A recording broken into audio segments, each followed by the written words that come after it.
The Ricky Gervais Show on Guardian Unlimited.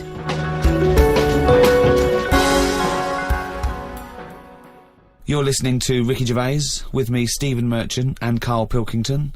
Now, you probably know me from such works as The Office and Extras, Stephen being my co-writer and co-director on those things. For those people who are not so aware of Carl Pilkington, he was our producer, sort of given to us when we first started on XFM, and you're thinking, well, why are we doing a podcast? Why are we doing a podcast for no money? Is there no money? No. It's free, innit? It's free download. But this is what I'm here to answer. It's because I like to be in a room with Carl Pilkington. You know, like some people go and help sort of chimps. Do they? Yeah. Well, they go to the jungles and things. Help out little sort of endangered Diane species. Fossey or whatever. Exactly. You're very much the Diane Fossey of the Manchester scene. Of the little bald mank world. And Carl Pilkington is an ongoing experiment for me, because I've seen him blossom from an idiot into an imbecile. And I want to see it through. Look at the way he's looking at us through the glass. Look at that. He's got a perfectly round head. And that's why I'm doing this podcast, or bodcast, as I'm going to call it in his honour. Little round-headed bod-type freak. If you're not familiar with Bod, we can maybe put up a picture of Bod, the popular cartoon kids character. Go to rickygervais.com and you will see a picture of Carl and a picture of Bod. And you draw your own conclusions as to the likeness. Carl, what do you think about all this? That's alright. Are you excited by this new technology? What? Podcasts? Yeah, exactly.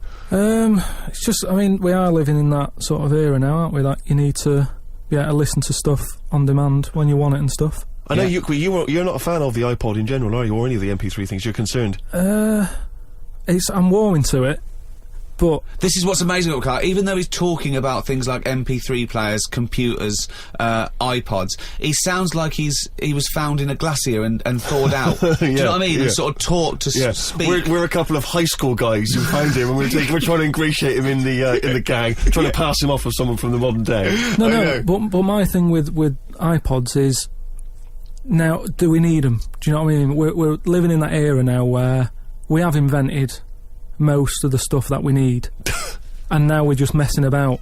They said that in 1900. Someone actually said everything that's to be invented has already been invented. They said that in 1900, and how wrong were they? No, but what came out, at what point, what was invented in that year where they went, right, that's it now? What did they invent in 1900 that made them go, we've done it all now? Well, just think a little bit, right? The 20th century. Think what happened in the 20th century. Go on. Well, cars, planes. Yeah, but is that a good thing? Planes and that. Do you need a plane, really? Wouldn't it have been better if we all stuck where we should be instead of travelling about? War. Well, look, war's happening, isn't it? Because everyone's saying, well, now we can fly, we'll go over there. So there were no wars prior to the invention of the aeroplane? Not like there is today. Right. But what I'm saying is, the world's got smaller, hasn't it? Everyone's saying that, right? Yeah. You know, the way I was saying to you the other day, you know, we now go to places where we shouldn't go. People go on holiday to places where you've got to have an injection before you go there. Yeah. Forget it then. That's a warning. Don't go there. I'm with you on that. I don't want to enter a country where I have to have an injection to stop me from dying while I'm in that country. Right, I totally agree with you on that. So what happened is, so they invented the plane, and it's like, oh, let's go on holiday, and then they go, oh, I die now. Oh, well, you've got to invent something. Let's invent an injection, and then it's like, right, well, what else do we need to go to that place? There's a lot of faffing. So what I'm saying is, is that a place? A lot of faffing. What I'm saying is, you know, Steve's travelled more than I have. You've been to like dangerous places. I've been to places where you need injections. Yeah. Yeah, but why? Because it's fascinating, isn't it? You know, don't you not believe in that idea of travel broadens the mind? You know, it makes you experience other ways of life, other ways of thinking. It just enriches you as a human being. That's the whole reason people go travelling. But since the invention of the telly, you don't have to go that far to see it. You're absolutely right. So there you go then. The telly was the 20th century, wasn't it? Yeah, it's pretty good. So where would you stop then? You'd stop making stuff now? Stop inventing stuff right now? Or do you think we could carry on for another 5 years, see what comes up, and then just draw a line under it all? Well, again, we're just messing about, and but there's still things to do, isn't there? I mean, I know I could throw things up. You can always get an answer about it, but you know, a cure for cancer, a cure for AIDS. Yeah, but should we mess with that? What do you mean? because there's too many people in the world as it is, isn't there? So that's a way of controlling it, so that, you know, like, look at London, right? It's overpopulated, rent keeps going up because there's more and more people surviving, right? You let them die, it's going to even itself out. See, I was saying to someone the other day about maybe we should look at, if we're going to invent something, right, forget, like, the traditional way of people having kids, right, the way they, you know, have it away in that. You have a little What do kid. you mean? What do you mean? No, you know, like the way that, you know, we have kids and stuff. If it'd be good if what happened was to control it is if man and woman, right, they're born and that, they enjoy their life, they learn a lot, they live to be about 78, I think, by that point. So specific. Yeah, 78, No, yeah. but by 78, I reckon you've sort of got to that point where you go, do you know what, I've done everything I'm going to do. If you haven't bungee jumped by the time you're 78, you're not going to do it. You know what I mean? So it's kind of like... Your hips have come off. You've done it all now, so I've had my innings. Yeah. And then you die, right? So, say if everyone had that, they live to be 78. But then, just as you die... They give you the bumps. You get... You have a little baby inside you, and as you die, your life carries on. Sorry. How is this happening? Sorry, are you mental? No, but don't you think... I mean, what? I've never heard such drivel. You're saying that, but if Newton said it, you'd go, interesting. That's what annoys me. The point is, Carl, he never would. No, He'd what? never say it, that's the point. But if you never say it, I don't understand what you're talking about there. What? How was it? How is there a little baby in a 78-year-old? No, what I'm saying is it's like an apple, where the apple grows and it's got its little baby pips in it, and the apple goes and the seeds are planted and a new one's born. But that's what happens. But that is what reproduction is. Yeah, but I'm saying babies aren't being born left, right and centre. It's controlled, so that as someone dies, someone's born. But Carl, stop. Whose responsibility is Look, this? if you don't want to do it, we won't do it. But I'm is it just supposed to be nature? Has nature got to develop humans so that we act that way? We live that way, or is this a scientific experiment? What I like, he said to you then, he said, look, if you don't want to do it, we don't need to do it. Yeah. Like, if you were up for it, we'll sort it out. Yeah. We can do that. We'll have a whip round so we can do the research. I just think at the end of the day we've got to do something. And is anyone keeping an eye on this and looking at what we can do next to control the population thing? It does my head in that I've got to live in London for work and what have you, and there's loads of people here, and, you know, forget going out on a Saturday night, it's too busy, and you can't move, and they keep... I mean, what annoys me about London So is... your solution is that 78-year-old women have little babies inside them, and as they slip away into death, the little babies... And how is that baby then raised? Who looks after the baby? baby? Because it's a pretty good system, having a baby while you're young enough to look after that baby and make sure it lives to, you know, reproductive age itself. I mean, that system's been working for years. Nature's sort of sorted it out. Natural selection and evolution sort of makes that a good model. But wait a minute, nature. Pop that on hold, because Carl Pilkington's got an idea. Yeah. That's what it was, just an idea. Yeah, well, it was nonsense. But thank you It for was it. the worst nonsense. I mean, it was the ramblings of someone you'd find by themselves in a hospital eating flies. Yeah. This is the sort of thing you find when, if they find maybe a pamphlet or a booklet written by a psychopath. You know, someone, just before they went on a rampage and then turned the gun on themselves, they go through their possessions and they find a book and it's got weird drawings, women with knives in their face, and this kind of In garbage. fact, I saw a similar sort of theory written out on a wall, but it was written in shit. Exactly. Yeah. No, all I'm saying is, I think it's, you know, when people die normally, everyone's fed up about it, aren't they, and a bit down. But if when you pass away, you go, oh, we're going to miss Gladys or whatever, but then there's this new life brought in, it's almost like a bad news, good But news. you're talking about it like someone could pick this idea up and run with it. Like you've given them enough information to do it. How is this possible? Where does she get the baby from? Why does it grow? Why grow it in Gladys's belly? Why not have it in a drawer? But what I'm saying is- ready to go, just add water. I mean... Who looks after son of Gladys? There is no theory here. There's no... it's the ramblings of a madman. What I'm saying is, though, the body's always changing, innit? From caveman to now, or whatever. In some cases. And they're always finding out more and more. Like I read the other day about how they're saying, do you know, like they say people have 6 senses? Yeah. There's loads more than that. Right, and there's this one... I say, show me that you've got one. No, right, and there's this one that's knocking about, Go on. That what it is. Say if I'm in a pub, right, and I'm just doing a crossword or whatever. Unlikely, but go on. And there's some woman who's walked in, right, and she's staring at me. Yeah. I know she's looking at me, and I look up and I look round. She's looking at me, Right. and they're saying that's a new sense that they found out from, like, you know, doing tests and what have you. Yeah, it's rubbish. And they're saying okay. that's been around since like man and dinosaur was knocking about. But it could be, you know, peripheral vision. It could be a footstep stopped, and usually when someone's footsteps stop, they've stopped. No, they've because explained I it. think it's safe to assume that, you know, that with your perfectly round head, people are always stopping and looking. No, but they explained you it. just know that there's probably going to be someone there if you look right. They said it's from the time when, like, caveman was, like, wandering about, and he'd go, hang on a minute, and he'd look round, there's a dinosaur there or whatever, and he'd leg it. This is nonsense. Not- I hate it when people use the term when caveman was wandering round. Caveman and dinosaurs, oh, they used to live together, yeah. Oh, that's the same era. Yeah. What have you been watching? Raquel Welch? What do you mean? Well, what do you mean caveman wandering, knocking around with a dinosaur? You know the Flintstones is only partly based on fact. Dinosaurs and man did not coexist. The dinosaurs had long gone before man arrived. Extinct. Kaput. You don't believe us? What, you don't believe because you've seen... Because you saw that film where they took pictures of lizards and magnified them and put them next to men in films so they looked like they were fighting. Yeah. No, but why couldn't that have happened? What is the film with Raquel Welch? A Million Years BC. A million years BC or A something. Million Years BC. Brilliant. Yeah. Yeah. No, but She had a sort of woolly mammoth bikini. Fact.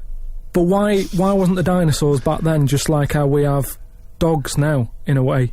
He's watching the Flintstones. He's watching the Flintstones. He's thinking of the Flintstones. Yeah. That's what he's when thinking. he puts out the saber-toothed tiger. Yeah, and then yeah. Dido And he gets mixes in. his concrete in a pelican. Yeah. Yeah. I just think that there must have been a crossover point. Why? Why did you say that? Why do you think there must have been There a must crossover have point? been. Because if nothing was knocking about at any point, how did anything carry on? I know. Exactly. Why didn't Hitler meet Nero?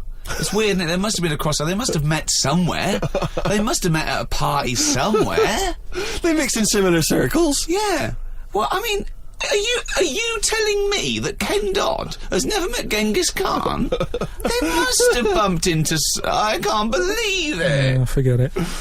Oh. You're listening to Ricky Gervais with Stephen Merchant and Carl Pilkington. Coming up after the ads, Monkey News. What ads? No ads, no? No, we're not. There's nothing here. There's no records. We just got to keep on talking.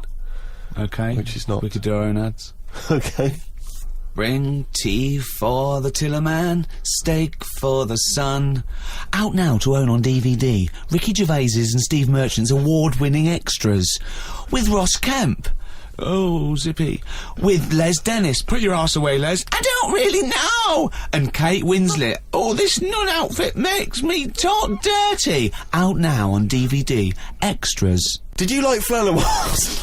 The Ricky Gervais book for kids with pictures of made-up creatures in of different colours? Well, if you did, there's more of them now in the More new book, more Flannelwalls. Flannelwalls, which is also by Ricky Gervais, drawings by his mate. Out now. The Ricky Gervais Show on Guardian Unlimited. You're listening to Ricky Gervais with Steve Merchant and Carl Pilkington. Well, now time for one of our regular features. Monkey News. Do the jingle. Oh, chimpanzee that monkey news. Right, what we're doing here is just giving you a bit of monkey news that's gone on, right? Where a monkey's been involved in it. Good little story in that. Yeah. Are you familiar with the one that went into space? The first sort of thing they ever sent up there before man did it and all that. You see, this is what annoys me with it really. Armstrong gets all the glory, but do you know who went up there before him? A monkey. Yeah. Yeah. Dog went up first. But what was the monkey called? I don't know. No, sure, okay. So it's not the most informed news bulletin. The dog was called Laika. Was it? Yeah, they couldn't get it back there. They sent it up there, did a few tests and stuff, and they couldn't get it back. They weren't prepared to bring the capsule back yet. Brilliant. We could all do that. So is that a good mission? Well, I just think it was seeing what if the mission itself killed it, but they didn't have the technology, because of course it couldn't fly the capsule back, which it has to be manned to bring right, it. well this was the next one up then, right? So the dog must have gone first, and then they went, right, we made an error there, right? Get the monkey in, And what happened is they taught it what buttons to hit at the time that it needed to hit them, and the way they did this was like give it bananas. It was like hit the red button, and it hit the red button, they'd give it a banana. Right. And they go, right, reverse is the green one, hit the green one. And then they do that and go, there's a banana. And then they go, right, hit reverse, and it go, pff, and get a banana. Hit the red, so it was taking commands on like headphones. Right, but how were they giving it the banana? Is that how you learn to do radio? How were they giving it the banana? What do you mean? No, Well- this is before it went. You wouldn't just go and put a monkey in it and go, there you go, get on with it. They'd sort of put him in one of them capsules that you get, Yeah. and they were on headphones. I don't believe this happened. Well, I'm telling you the story now. So the monkey I don't sat... think they trained it to do anything. I think they sent it up there and he put electrodes coming out of it to No, see what It wasn't any of that. They did a thing like they do, like they can with animals. If you give something, you know, like a treat, you can teach it how to do it. It's just like a dog, isn't it? It's called Pavlovian conditioning. However, that was to see if it would salivate or go over to a particular corner, not if it could control a spacecraft. Next one up. It's the next one up. As far as the monkey's not sat there going, oh, I'm a bit under pressure here, it's a rocket. All that's knowing is, I'm getting a banana if I hit that button. That's all the monkey's thinking about. Right? They wouldn't put billions of space But dollars. how can they be sure that it's going to press the button at the right moment? Because it's got headphones on. They're telling it. It's not like just, you have now. it's not like willy-nilly. It's not just like pop it in there and Willy-nilly, see. use that. But what's to stop it from just hitting it any old time? Because it's a monkey and it's not a human. Because he's trained now. But Oh, it's anyway, trained. so It's fully listen, trained. Yeah, go So on. what happened is, anyway, Oh, this is absolute rubbish. they pop the monkey in there. Yeah. He's got his headphones on. They go in, right, hit the green one. And I think there's something there that a little banana comes out to keep the same. No, you're making this up. I'm not. It's the same. There's no way that they made a so spacecraft they can- that had a banana dispenser. Right, There's so- no way in this world that they made a spacecraft that could go into outer space, right? So what- so manned you're- by a you're- monkey with a banana dispenser. So you're saying that it's easy to send something up to space, but you don't believe there's a little banana machine? Right, okay, so in your world, there's a monkey and it's been conditioned and there's a So- little monkey dispenser, Banana. monkey dispenser, a Yeah, banana that dispenser, dispenser, right? So it comes to the launch day, monkeys sat in there, everyone's ready, bananas are stocked up and all the rest of it. They go, right, hit the green button. Right, and the rocket goes off and what have you. No, they would not make the monkey launch the rocket. Carl, So- you are living in a cartoon world. So the rocket goes off, right? This is absolute bollocks. It's all going well. I mean, I don't know It's what you're all- going to... It's not going well. it's going There's well. no way a monkey launched It's a going- rocket. There's no way a monkey launched a rocket, So you idiot. it's all going on. So they go and hit the left button, and it goes a The little bit left. left button! Right, Oh, so- well-known spacecraft command. This is Houston. Hit the left button. Oh, brilliant. This is what happened in Apollo 13. Hit the left button. So it You are- it you goes are- left. Yeah, it goes left. So it goes left, and it's going well. Left! It- It goes I know. left! Yeah. No, the moon. So You're it going goes, right. It goes for the moon. Everything's going well. Right. They get up there. It does whatever it does. Hit reverse. It comes back. Right. So then You are, honestly, you are brain dead. So it's you are long- one of the most stupid people. That I would rather have the monkey drive me listen. home than you. So the thing is, so it lands back. Yeah. It does a good job and everything. It gets out. And this It's is sick of bananas. This is where it turns a bit sad, because after it's done that mission, right? Because it happened and it was all safe and everything. The next one would have been to send man. Right. So the monkey enjoyed it, and it was like, well, I want to do it again, right? But they were like, So how did they know that? How did they know he wanted to do it? just the way it looked and what have you. It was like, Fuck off! Just the way it looked! So- you are a maniac. so the thing is though, right? So after it had done that, it was on such a high, right? Yeah. It could never get that high again. Turned to drugs. There was nothing that it could do. Went on tour, did it? It sort of ended up killing itself.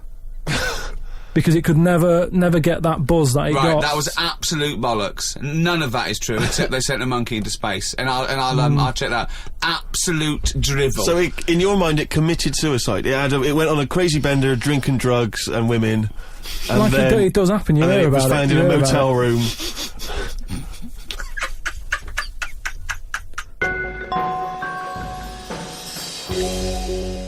Right, do you know, like, you don't believe in, like, scary stuff? Just like ghosts. No, I believe in scary stuff. I don't believe No, in things that ghosts are totally and that. logical. Yeah, ghosts. Vampires? No.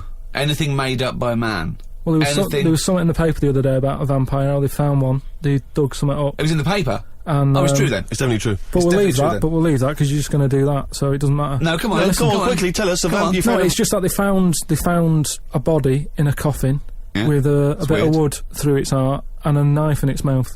But if you don't believe it, It was a then what's the vampire point? pirate. It was a vampire pirate. But that's definitely proof of a vampire then, and of course, and not some grotesque murder.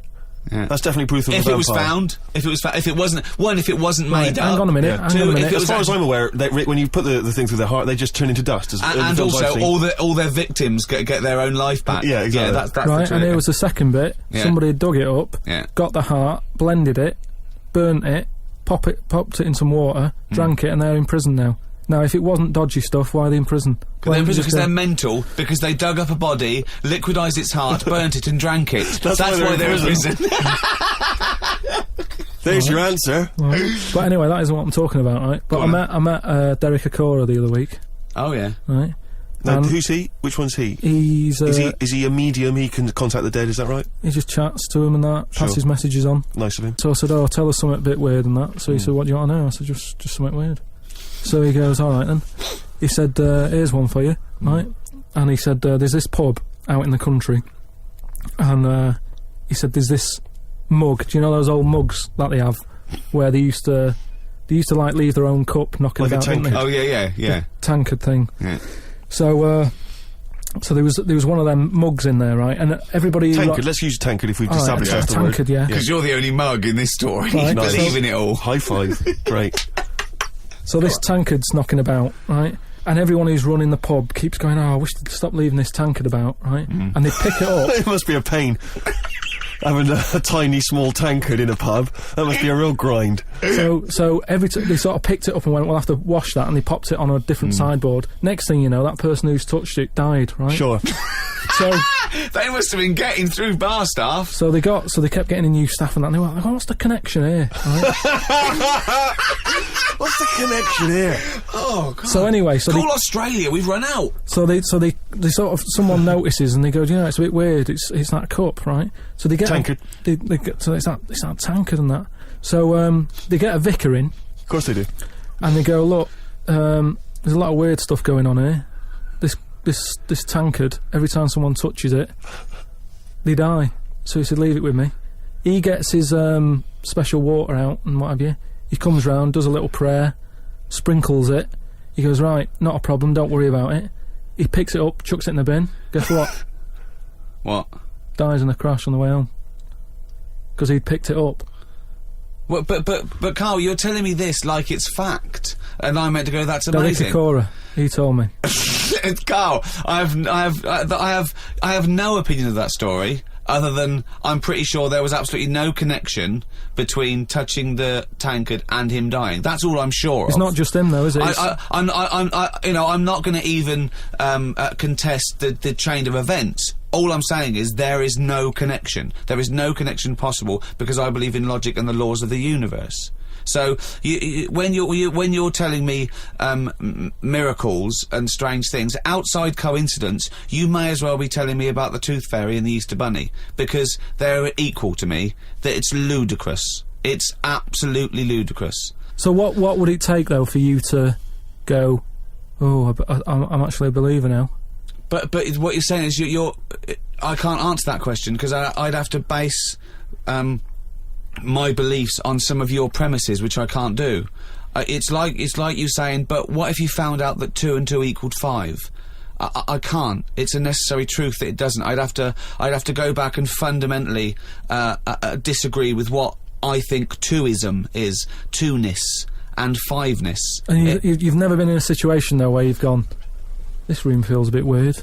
Could be something, do you know what I mean? Could be something knocking about, or. But that's a different question. I could go into a really rough-looking pub and think, this isn't good, because it's based on induction then. Because I mean, like, you know, if you've been to Cornwall on holiday and stayed somewhere and you've gone, "Do you know what? Sure, something's died in here." I'm sure someone's died everywhere. Yeah, but what I mean, you never pick up a vibe of like I've got a mate, right, who is living in this big stately home, right? And what it is... Why is he living there? He's paying £100 a month, right? And it's almost like he's being a security man. Oh, right. But he's not. He doesn't sit out the door with that on and everything. He just goes about his life, but he bases most of his work in this stately home. So what is it, like a housekeeper, like he's sort of house sitting? A little bit, yeah. I mean, it's it's bigger than Buckingham Palace, this place, right? So what is it, a billionaire that's gone away or something? I think it's some sort of, I think he said something about a viscount or something, right? He said he owns this place. He's living in America. This place he owns, but it's falling to bits. Wow. And he's worried that people are going to go in there and squat and what have you. So he said to me, mate, you know, there was an advert in the paper, he doesn't know him, advert in the paper saying, do you want to live in a big house? 100 quid or whatever. And he went and had a look, right? And he's living in there now, he pays £100 a month. There's about 80 rooms. Gee. And it's this big stately house and what have you. And I went down there, he said, oh, come down and have a look, right? And from outside you go, oh, this is brilliant, it's like something out of, you know, like the Man of Born or something. You go, this is impressive. But then when you get in, it's like, it's a wreck. It's right? just falling apart because they can't afford... Well, it's just been left. No one's doing any vacuuming up or anything. There's like rat poison everywhere. Like windows are smashed, doors kicked in. That's a real shame. Why is it? Is it? I don't think he's doing his job, is he? Is it because it would cost like millions to do up? Or well, something? Apparently it'd be like I think they're going to have it done up, but it's going to cost like 80 million, right? So anyway, that's a big house. That's a big house. So we go to the pub and what have you. I've got like a little torch, and we're wandering around looking in all these different rooms, right? And I'm asking him how's it got in this state? Do you know what I mean? If someone's had it, why have they let it get to this state? And he was saying how, you know, it was like a mental home at one point, and it was like a drug thing as well. People who had problems with drugs, they popped them out there because it's in the middle of nowhere. Do you know what I mean? If you needed drugs or anything, forget it. It's not going to happen. Do you know what I mean? So that's straight away. Do you know, like, have you ever been in a hospital when it's been shut down, or a school when there's no kids in it and there's that sort of bad atmosphere of like weirdness? Yeah. Right? For the sake of argument, yeah. So we're wandering about and I say, oh yeah, what's in this room, right? And we go in and all the floors are like a wreck and rotten and stuff. And I looked at the wall and there was like a little piece of paper stuck on the wall, right? And I said, what's this here? So I wandered over, right? Got right up close to it, and somebody had roted. Somebody had roted? Oh. Somebody had roted. I love this. Imagine him on Jack and Ori. Right, okay. Right, go on, sorry. So there's a little sign there, right? And I go up to it, and it says, flies, right? With an arrow. Flies, like, flies this way, right? So I think that's a bit weird. So I follow the arrow, right? Which goes to this corner where there's a shelf. About 3,000 dead flies on it. Oh my god. Condom stuck on the top. That's weird, isn't it? That is weird. That is weird. Right? So I'm looking at that, and there's loads of stuff on the floor and that bits of paper. Picked up this bit of paper, right? And it had, like in biro and that, it looked really old, like it'd been there years. And it had something like, need nappies, dummy, right? Blankets, blah blah, all this, like, all stuff for, like, and I turned it over, right, and it said, none of this now needed, baby dead. Right. Now that's weird, isn't it? Now that's what I'm talking about when you get a bad vibe, you go, that's who's been in here. So I don't actually understand what point you're trying to make, Carl. Just because who's written that? Who's been in that room? Who's been in that state? And then straight away your mind starts going, oh, I'm getting bad vibes in here. But Carl, didn't you just tell us that it was once occupied by drug addicts and mentals, to use your word? Yeah. So haven't you put two and two together and thought that was probably who wrote it? That doesn't mean it's paranormal or ghostly. You walk into a building, it's a big, terrifying, empty house. It's terrifying in as much as it's cold and dark and drafty and a little bit spooky in this sort of illustrative sense. And insecure. Yeah, you're a bit nervous because it's got this sort of, it's got its bad vibe. It's just based on the fact that... Your mate's in charge. Yeah, that's terrifying. I mean, yeah, so it's like saying, are we scared of the dark? Yes, I understand why people are scared of the dark. I'm a little bit scared of the dark. You're walking along. Because you don't know what's in it. Yeah, you don't know what's in the darkness. That's why people get nervous. It doesn't mean you have to make the leap then that you've got some paranormal sense. Oh my God, I'm Carl Pilkington, and hang on, just like Derek Acora, I have sensed something strange and evil in this room. Wait a minute, there's some flies in a condom. I was right all along. That is weird. Flies in a Johnny equals badness. The flies in a condom was weird. It's weird. I don't know. But the note.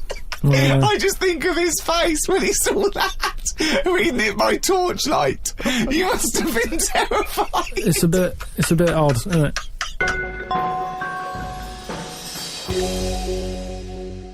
Thank you very much indeed for listening. If you'd like to get in touch with us, either myself or Ricky, or you've got something to send to Carl, then you can email us at podcast@rickygervais.com. I'd just like to say thank you to both The Guardian for sponsoring this and Positive Internet for hosting this podcast. Both great. The guys at Positive Internet know exactly what they're doing. They're my kind of people, as is The Guardian. You weren't contractually obliged to say that, were you? It just sounded... No, it's what I think. Just what I think. Right. It's just I've not heard you mention either of them before in that way. It just sounded a little... Oh, you're joking. I both love The Guardian and Positive Internet. Great guys. Okay, that's just the way you feel, it's not... Yeah. The Ricky Gervais Show on Guardian Unlimited.